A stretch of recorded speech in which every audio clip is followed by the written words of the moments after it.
a senior project manager at a finance company, and you manage a lot of complex projects. What have you been doing? So before then, could you just take us back or walk us through your journey? My journey started in Nigeria. I grew up in Lagos, Nigeria. Was there all my years till about 2009. I then moved over to join my husband. He had come to do his master's and then was staying back with the post-study visa.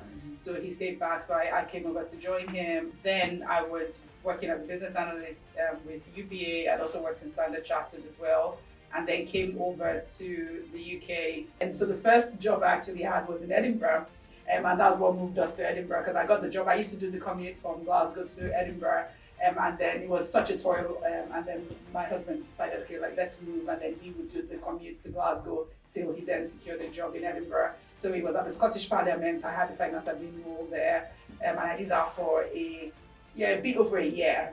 I then got my first job as a PMO analyst with a bank in Edinburgh as well. And then I did that transition. It was a contract role, and then had just been contracting since then. So you make it sound so easy, Elizabeth. You make it sound so easy. Anybody listening will like, okay, I could just move over to the UK, find a job in Scottish Council, find a job. Now, talk us through those difficult moments. I assume for most people coming to the country to, start a life here, there would be some really tough times or tough seasons, tough decisions you have to make. Talk us through those very difficult moments. You didn't just land and just get a job, did you? Yeah, no, I didn't just land and get a job, but at the same time, I can't deny that I was fortunate that I did get a job in good time. So I landed in January, 1st of January. I was in this country with the cold, so imagine coming from Nigeria and then landing here and the cold, and you're like, what's going on? Hits me? What's this? Where am I? So it was hard, but I mean, there were times, you questioned your decision to move. I mean, it was for a good cause, but sometimes you felt like, I just come in here and da da da.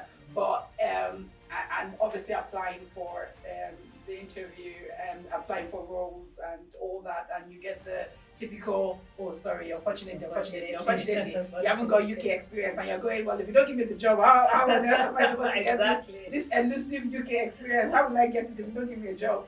And you went through that hustle, and I can't even remember what it was that, but it was a numbers, like what we always say to people that when they're trying to relocate or whatever it is, it's a numbers game, right? So you've got to just throw out your CV and apply for as many roles, and it's tedious and it's frustrating, and it's it plays a lot on your emotions and all of that. But it's just keeping at it and keep going. I'm just keep going, keep applying, keep showing up, and when you get that question of I'm sorry, but you don't have UK, I'm like, yeah, but give me the UK experience. I've got transferable experience, and you talk all the talk, but sometimes you meet the right person that is willing to give you the chance. But sometimes some people just, the doors close on your face, and that could be really hard. And so it was important having that sort of support system of friends, of my husband primarily, and then friends and church members around, just to keep encouraging you, and people telling you their story and their journey, just to make you know that you're not in this alone. Because sometimes you can feel quite isolated, and you feel like it's something about yourself, but it's not about you really. It's just the nature of the game, right? So, and it's just trying to stay in it and just go through it, and then eventually one day one job clicks, and then you start that journey, and then moving and switching then becomes a little bit easier. Yeah. And it doesn't invalidate your experience of where you're coming from, right? Because sometimes you can feel like, all the experience I gained, for people that even work longer back home or wherever they're coming from, coming into this country, you can almost feel like all that experience you gained is invalidated, but it shouldn't be. It's just, it's just the nature of transition, but that, eventually, I think that's one of the things I always say, because my younger sister as well is going through the motions of trying to relocate to Canada at the moment and trying to apply for jobs and going through this. So it's quite recent to me to be talking about all of this. And I was just kind of say to her that, look, it's not about just go through it. Eventually, it's just one you need. You don't need 10 jobs. And you just go need one through the job. process, because I tell people it's a learning process as well. Going for if you can be attending the interviews, the questioning, the way you Mhm. answer. Sometimes You you tell improve, people, exactly, yeah. you could record Yeah. yourself and listen to what you're Yeah. saying, how you're saying. So it's all a learning process, really. But no, thank you for sharing that. So you got a job and you've been working in the finance industry for a while. But however, there's something else that you do, which I want us to talk more about. So you're also into property investment. Yes, I am. Why on earth? What led you to go into that? So what led? So I didn't go into it by myself. First of all, so with that, it wasn't. I don't. Would I say time and chance? It was a bit of. It wasn't like we started out with the idea of, oh right, this is where we want to go. I mean, we had no clue about property. We hadn't. You were renting at that point. No, actually, we were not renting. We had bought our first property, and we kind of like thought, oh yeah, we are okay. We bought our first property. The property we live in at the time, but we used to sort of really start to think. I mean, we came from. I remember then in Glasgow, and I stumbled upon this book, The Richest Man in Babylon, and I don't know if you've not read it. It's a brilliant book to read. I always talk about it like one of the most, and it's like a storybook format. It's like a fiction storybook. It talks about like money habits, how to save. It's like the best book ever. Even my child, as one of my first boy, has already read the book because it's got really good discipline. And I remember one of the things he used to say was, the roof over your head. You should own the roof over your head. And at that point in Glasgow, like Glasgow was for us. Glasgow was like a tough land for us. Like I mean, because that was our first port of call in the UK. And like I think I remember I told you the other time we met about the experience of like, like because money was tight, right? My husband was the only one working, and he had done his masters, but even with the masters, he also couldn't immediately secure the kind of job he thought, given his experience in Nigeria and all of that, he thought he should be able to secure in the UK. And so he was pulling two jobs. One was an odd job, the other, but because I was reticent, I didn't want to come to the UK because I kind of like thought, oh, if I come to the UK, you don't end up getting a good job. So I'd rather be at home and be okay.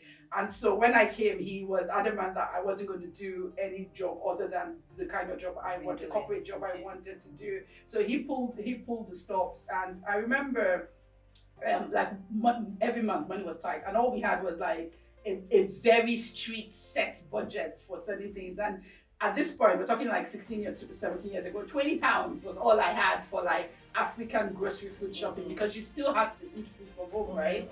And I remember when I got to the African shop, we bought the food, and I was so excited. And then we got into the bus, and it was this double-decker buses, right? And I don't even know what we were thinking. I mean, we've done that a lot of times in the past, where you just leave your stuff downstairs and we go upstairs because it's so nice being on the top deck, right? Absolutely. And then we've done that, and then we got to our stop, come down, let's get our stuff, and the stuff is gone. And we spoke to the bus driver, and he was like, oh, there were this group of boys that they were being silly, that he figured one of them might have taken it, And I started weeping. Like normally people that don't visit tears are not far from my eyes, but this one, it was proper crying. I was weeping. Over £20 worth of food. That's all what you because had, that was right? all I had, because now it meant I've missed that month, I've got to wait till the next month. And when you're like far away from home, far away from everything normal or familiar to you, those little things are things you cherish. The ability to eat something that is so familiar, that makes you feel like I connect. Exactly. I'm happy. I'm home. So like not being able to do that. So those little things, like and I remember one time that my husband, I think, was like, he held £5 and was like going on the video like, this money is not going to, God is going to make a way. We're going to have money and all that, And so you've gone through those hurdles. Now coming fast forward. We both started working, getting good jobs. We're okay. But we started thinking, and like, okay, now we've now bought the roof over our head. Is that it? And we're thinking about the future. We started thinking about the future, and like, what is it? How do we really save sustainably or invest sustainably towards the future? And then me stumbled upon a free 2-hour workshop. They said Robert Kiyosaki was. And we thought, Robert Kiyosaki was going to come. Like the guy that would reach that point. We thought it was going to come. But then we got there, of course, it's not there. And then they use that to advertise and attract you. And it was one of those things where you go for a seminar, they give you 2 full free hours, and then afterwards they start to upsell, right? Yeah. But honestly, like, I think when we went, for us, it was like a light bulb moment. Like, you just sort of went, like the knowledge of how they described what you could achieve through property. How, of course, now looking back, you'd be like, right, they made it sound so easy. You know, like you don't understand the blood and the sweat and the tears that come with it. But at the point, it gave us a blueprint that we could see the future, that we could see, all right, okay, this is what we could do. And what we've been able to accomplish through it has just been incredible. By God's grace, it's been absolutely incredible. And the opportunities it's given us as well, like even the flexibility in how we run our home, to be able to, you know, having that flexibility around work, to be able to be present in our children's lives, it's been incredible. So yeah, it's been. So your husband is the one managing that full time. So he does it full time. Okay. I do. Does he work? I do. Yes, yeah, I do the project management job full time as well. And then I also do like all the accounting and stuff around the back end of the books, manage that. And then sometimes we do trainings as well. So I then turn up and I'm also a trainer where myself and my husband we do the training as well for when we have training sessions as well. So yeah. Okay. So you said that when you first attended the training about the property investment, they made it sound so easy. Now, can you tell us the hard bit? The practicality, the reality. Let's say someone wants to go into it. I mean, I know there are many people who have spoken with that. I mean, something that one would want to consider. I mean, I would want to consider it. But I want to know, what am I up against? What are you up against? I think one of the biggest bits that you're up against is your mindset. That's the first. I like that. You didn't say money. I would start with money because that's where everybody. That's the natural place. Everybody. Yeah, I don't have money. I don't have the money, so I can't go. I don't have the money, so that's why I said you start with your mindset, because once you break your mindset, everything else becomes a challenge that just needs to be solved. And if you're good at problem solving, it's just another problem to be solved, right?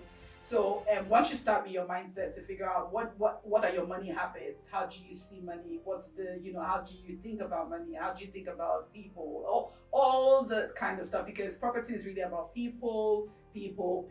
Like you're dealing with people all the time, right? So you've got to think about how you interact with people, how you deal with people, what your attitude is towards money. Is it every pound that comes into your account immediately goes out the door or just leaving? Or are you saving towards the future? Are you doing something that is, you're planning towards the future? So once you get over the mindset, the next thing is obviously then, we had the learning. So the knowledge for us was important because we didn't even have you knew about property. My dad invested in properties in Nigeria as well, but you didn't really,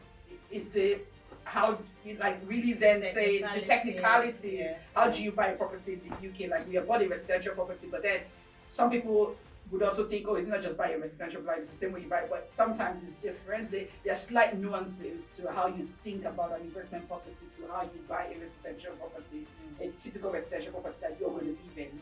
It's different thinking, it's different knowledge. So having that knowledge gives us that technical skills about how we deal with money, how we account, how we do the accounting of the money, how so they're just, the things that the knowledge you can't ignore the knowledge. There are various opportunities now and resources now of where you can get knowledge from, but it's important that you get the knowledge one way or the other.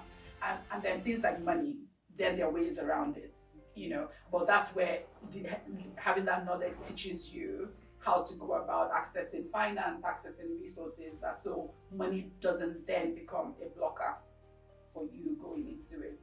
But the challenges as well is obviously when we started out, first of all, you're trying to start out, you're having to research. So for us, we had to give up certain things. We had to give up the luxury of in the evenings after we've done what we're doing during the day, we'll sit down together, we'll do research, trying to come up doing desktop research, trying to find lots of properties. Because again, remember when we're talking at the start about interviews, about applying for jobs? Yeah. It's the same process. Again, it's a numbers game. You've got to sit down, you've got to find you must always have a backlog of about 40 to 50 properties that you're sort of constantly checking through and seeing through.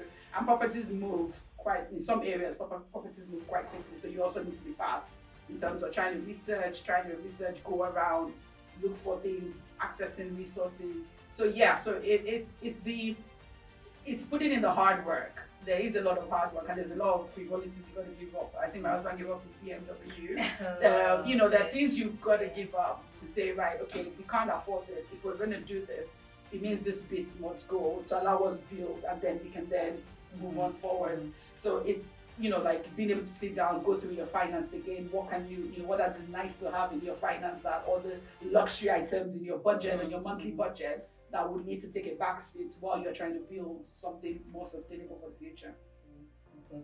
Is what you do, is it the same thing as flipping houses? Is that what So not, well, there's a part of it. I think when people think property, they always kind of like flipping default houses, to so where that. you like buy, So we do a mix of both. So it sort of depends on what you're after. Are you after having something coming passively on a monthly basis, which we call, like, you know, having that sort of cash flow, something coming in after you paid, after the rent is paid and you've paid your mortgage and paid everything else around it, there's something left at the end of each month. Is that what you're after? Or you're after a lump sum to say, oh, I've now sold this property, I've now made this lump sum, this capital lump sum. So you've got to decide which is important to you. So for us, we were looking to build a portfolio that gave us that passive cash flow. So that was our focus. We did a bit mix of both. Like, so we did there's some deals we did where we bought it before we did the work, all of that, and then we sold it. But then there were some other deals that, you know, we've held on to, and we've, you know, we bought long-term which do you think tenants. is better? It depends. There's no better. There's no one that is easier better. to manage. It depends on the individual. That's why I said it's a personal choice. Like, you've got to figure out what works for you. Like, I've got some friends that will say, I do not want a problem with bringing tenants. Do not even bring any tenants near me. I don't want to be headache.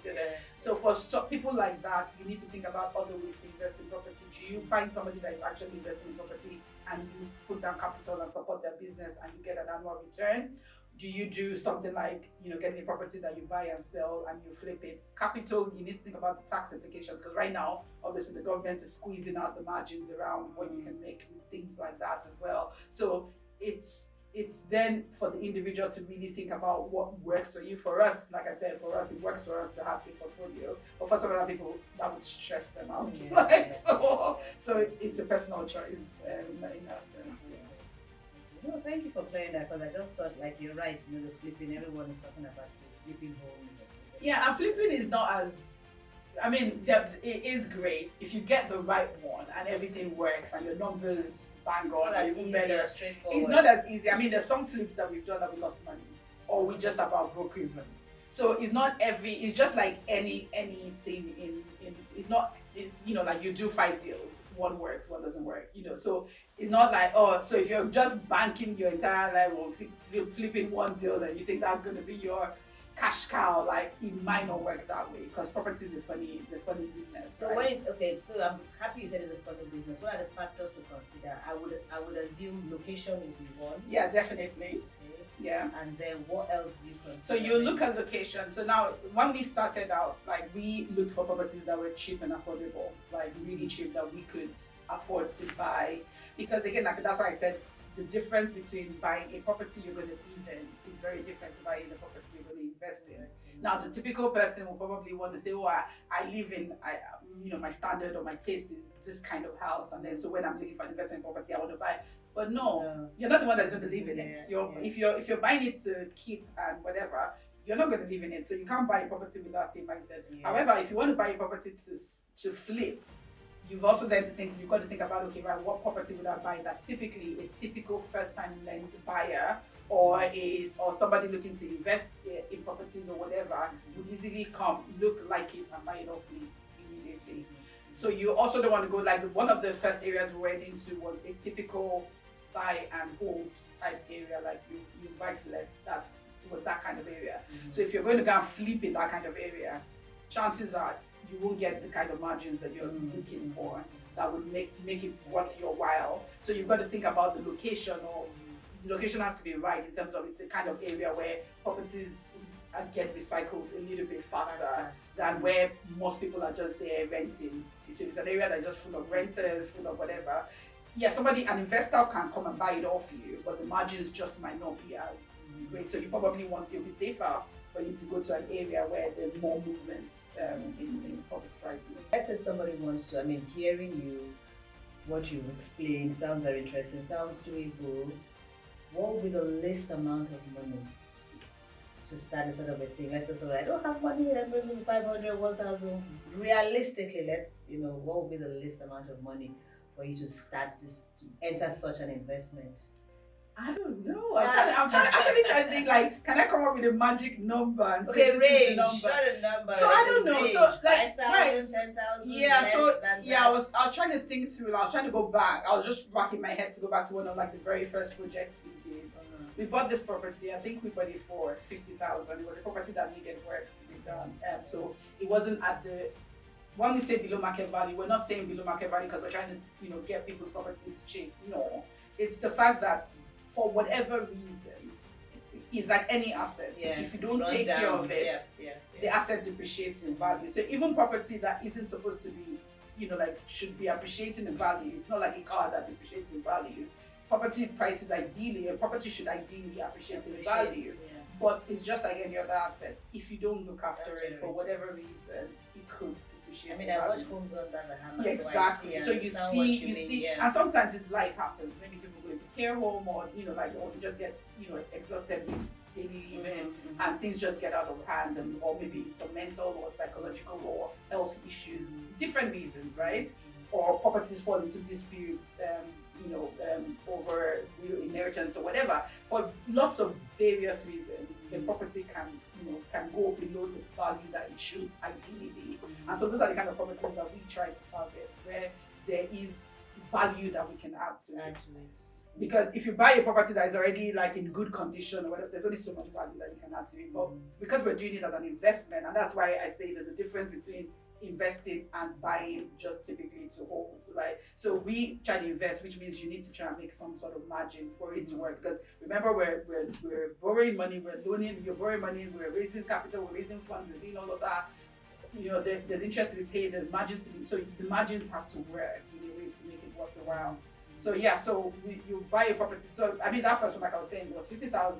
We still got lending on it, but we got what we call bridging loan or commercial lending. So it's not your typical high street mortgage, because they won't lend on properties like that, because for them, they need a property that you buy, you immediately a tenant can move in, more or less, right? Or even if you need to do some work, the work you need to do is extremely cosmetic. So once you start needing to do works that would extend beyond two to 4 weeks or more, for them, the typical high street lenders wouldn't lend on properties like that. So we go for a bridging loan. And so I think we had to raise it was 25%, so typically 75% loan to value. So they would give you 75% or less, and then you find the balance. So I think we're raising about 10K or something at that point to do that. And so that's why I say when you unlock your mindset, everything else starts to become, the mindset is the first thing. Once you unlock the mindset, money and everything else, there's a way around it. There are different ways to think about how to invest in property without necessarily holding a key. There are a number of ways, but you first of all have to unlock that mindset around it. I really like that, to set up a mindset and not the usual typical money. I like that very much. A lot has to do with your mindset, your attitude, towards so many things. And I think you could relate that to being resilient as well. Would you encourage someone, or why would you encourage someone to go into property investment? I see it as a form of being financially resilient, like you talked about sustainability, looking to the future. But based on the fact that, we know it's not easy, lots of challenges, mindset, and so many other things. Why? So, in other words, is it worth it? Is it something that is worthwhile? I believe it is. I believe it is because if you look through history, and even if you look at present day times, identify the richest people in the world, identify even companies, look at company balance sheets. What you would realize is real estate is something that the wealthy invest in. Why? Because if you think about Abraham Maslow's theory, the roof, you at the hierarchy of need, right? The first is where you are going to sleep. Before you start thinking of anything else, you sleep, where you're going to sleep, what you're going to eat, what you're going to wear. Like those are the basic. Like if we strip us down to the fundamentals and take away everything else, we all need a roof over our heads. So if that is a need, and you can imagine in a society where, okay, we all start out, like you got here, you got your children here. Before you know it, your children grow up, they move out. Where did they move out to? They move out to a house. So where you only needed one house for all of you, eventually now you're going to get to a point where you need like 4 houses or more Yeah. to house all of you, because why, you're all going to go your separate ways and everybody's going to own their own houses. So you can imagine that doubling in the society. You can imagine that sort of pattern across the entire society. We're never going to run out of needing places to, you know, and that's why when you look all around, you just see developments Keep coming up, keep and popping you keep up. going like, You're who's right. going to live in all these Exactly. houses? I always ask. You're right. But they keep getting filled up. Yeah, Like yeah, somehow you're right. people You're are moving absolutely. like different places, transient communities as well. You're People absolutely moving right. from down south Yeah. up here. You know, if you don't do investment in property, I mean, we also know people that have gone bankrupt in property investment, right? So Yes, I'm yes. not going to say it is not risky as well. But in terms You of know, the risk but level, it depends, which is why like you need to know yourself and know your personality type. Are you the kind of person that you're a risk? If you're the kind of person that you're a serious risk taker, I would advise that don't go into property all by yourself. Find somebody else that is a Really? bit balanced to be able to tell you that, right, the person that needs to Hold pull on. you back. Like I tell Really? you, right, you're about to jump off a cliff, let me pull you back, right? Even if that person is not your business partner or whatever, just have people that you're maybe accountable to in the business sense, that you can run your ideas by or whatever, that you trust yourself, that you would listen to their opinions. Because people that are very risky as well, it's also very easy to take very big risks in property, and sometimes the risk can go against you. So it's finding that sweet spot of, you know, be bullish, but at the same time know when to be smart to pull back when you need to as well. you've talked about that, what you've done, your property investment. I would say you're kind of a resilient woman because you're doing all this and you're still a wife and a mother. And we still run a charity as well. You run a charity. Yeah, we run myself, Nee, and a group of our friends. We run a charity called Make Praise, where we organize 4 events in a year, praise events. So yeah, so we do that as well. So like we So how are you managing all that? How are you juggling all that? I don't How know. do you- I don't know, to be honest. I don't know if I can say this is my formula for how I do it, but I just I think it's just, I don't know if it's also being like a migrant. You kind of like just go, we're here to make things work, and you know we've got young kids that are looking up to us and dependent on us. You know where you're coming from. And you know we've got family back home around. You know, like you You can't afford to fail. you can't just afford to fail. I think that's I mean, sometimes you might, you know, I do know how to do self-care. You know, I know how to like stop and be like, and, right, yeah, you know, take this a is step too much. back. And I just kind of That's like good. say, sorry, I am feeling stressed and I'm feeling overwhelmed. Sometimes I get that, you know, like, and I have a good support network as well to help me on that. So sometimes I have to be selfish and say, you know what, I've had enough. I'm gonna just disappear and just keep quiet, or just I'm not going here, I'm not doing this, or whatever. I'll pull back a bit. Like even within the property business, like when we started out, I used to try and juggle everything. Like I would be going on the property visit, all through like trying to manage that in a 24-hour day. Be the mom, be the wife, be the property investor, be the senior project manager, be the MFHP court. You know, like there's so much that you try to do. And then after a while, you kind of like go, I'm just going to kill myself if I don't stop, if I don't take it easy. So that sometimes I've had to learn to pull back and say, right, let me focus on my strengths. These are my strengths. These are the areas I'm stronger in, and I can bring more value to different aspects of my life. And I've got a very good partner that is great at also helping me with, you know, managing all the different hats that we wear, we both share, so that at the end of the day we're sort of balanced and not we don't always get it right. Apart one thing I learned as well with doing business with your life partner is that you don't realize, as with everything, doing business with anybody has its challenges relationally, but then doing it with your life partner has an even greater challenge. Because when you finish having the fight, about whatever, you can't go back into the house and say, okay, right, at least I've left that person in the office. You carry it over. You carry it home, and then it spills into your everyday living. And so it is tough, and it's been tough. And even till this point, it's still tough. But it's just finding I think sometimes we need to just always, sometimes when the stress gets boils over, we then try to like, okay, right, let's reset again and see where we are and try to figure things out. Because at the end of the day, one thing we always said to ourselves is we went into this to get a better life, not to destroy what we had, you know. So it's then trying to, sometimes you have to like go back and sit down and like, right, okay, what's this all about again? Are we still on the right track? Do we need to do something differently? Do we need to slow down? rest, we can't take over the world. Let's try, like do something small and just, so yeah. So it's finding that balance, but but one needs to be true. One needs to listen to your body, you need to be true to yourself, and know when you need to slow down. Yeah. One interesting thing I've picked up from what you've just said is the self-care, the self-love, knowing when to pull back. That is a very important element, aspect of being resilient, which many people don't realize. They just feel, like you said, we can't fail. We just keep going, keep pushing yourself, and we don't even know when actually to stop. Like you said, sometimes you just have to stop, pull back, and kind of, rejuvenate, or kind of get your energy back. So you really need to know yourself, know your strength, weaknesses, and know when to just pull back. And if not, you just keep going down. And have fun. Enjoy the process. That's another good thing, which many people don't. You just always see it's so hard. It's so hard. It's hard and it's difficult, but sometimes find the nice things to do. Like for me, I'm like an adrenaline junkie, right? So I tend to find like nice things that I can just do, like to distress. That's part of how I unwind as well. Like go with my friends or I go with my husband or whatever. Just do things that just helps me balance and center. Because sometimes you can be so focused on just doing that you don't actually enjoy what you're actually building. Enjoy the process, so it sort of feels worthwhile. Absolutely. Thank you so much, Elizabeth, for sharing that. So before we end, what advice would you give someone that really is thinking about doing this? What would be the very basic ABC level if you want to encourage somebody to okay, this is something worthwhile, you should do this. I think for me, I'll just say just do it in the Nike fashion. Just do it.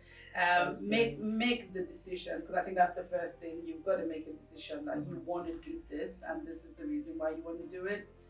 So be clear on why you're trying to do what you're trying to do. So for us, like I said, one word I haven't used, or the phrase I haven't used, is financial freedom. It is important because, one thing I learned, and I think you were at that conference and I mentioned that I had heard that when I was like 17 or thereabout years old in uni. Hearing that and going, financial freedom, what's that? Everybody just walks till they drop. Is that not the way of life? And then no, actually is having that freedom, the time freedom, the money freedom to be able to do what you want to do without being glued to a shift or a job or so